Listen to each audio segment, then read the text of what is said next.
Qu'est-ce que le financement participatif, mieux connu sous le nom de crowdfunding en anglais?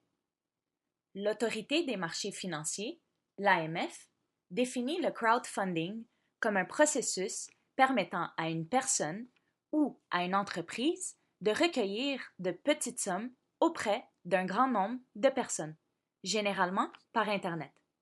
En d'autres mots, c'est une façon de financer un projet en faisant appel à un grand nombre de personnes par l'intermédiaire de plateformes web. L'objectif est de réunir des fonds suffisants pour réaliser un projet précis. Vous avez sûrement déjà entendu le célèbre proverbe "L'union fait la force". Eh bien, c'est sur ce principe que le crowdfunding s'appuie. Cynthia a une idée innovante.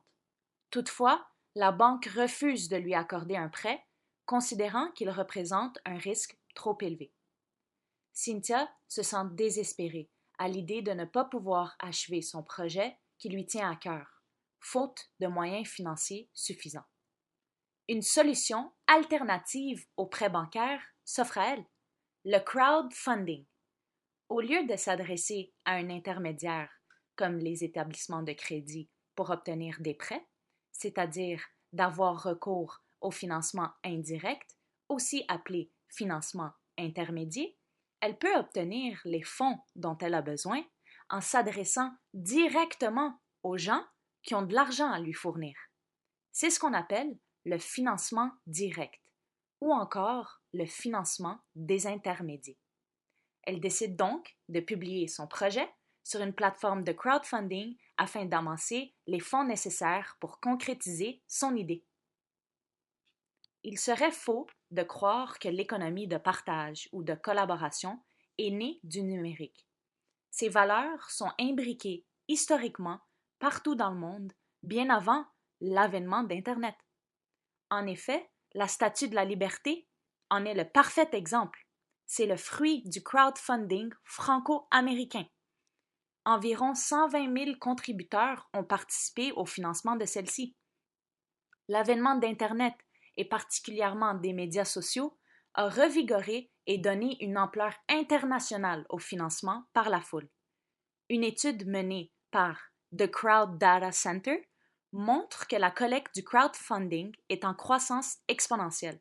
En effet, juste pour l'année 2015 au Canada, on constate une hausse de 15% des contributions par rapport à 2014. En 2015, l'investissement total par le biais du crowdfunding s'élève à environ 40 millions de dollars. Maintenant que vous savez en quoi consiste le crowdfunding, il serait pertinent de vous présenter les 4 modèles de financement participatif. Le premier, et le plus répandu, est le modèle reposant sur les dons. Ce modèle consiste à recueillir des sommes auprès de donateurs, sans contrepartie concrète, en vue de réaliser un projet ou de fonder une entreprise. Le deuxième est le modèle reposant sur les récompenses, qui consiste à recueillir des sommes auprès de donateurs en contrepartie de récompenses ou d'avantages. Le troisième est le modèle reposant sur le préachat, qui consiste à recueillir des sommes auprès de donateurs en contrepartie de récompenses futures concrètes, comme des produits de consommation. Et finalement, le quatrième est le modèle reposant sur les titres, aussi appelé Equity Crowdfunding. Il consiste à investir dans un émetteur et son entreprise en contrepartie de titres de l'émetteur qui sont souvent des titres de capitaux propres, mais qui peuvent être de d'autres types, notamment des titres de créances.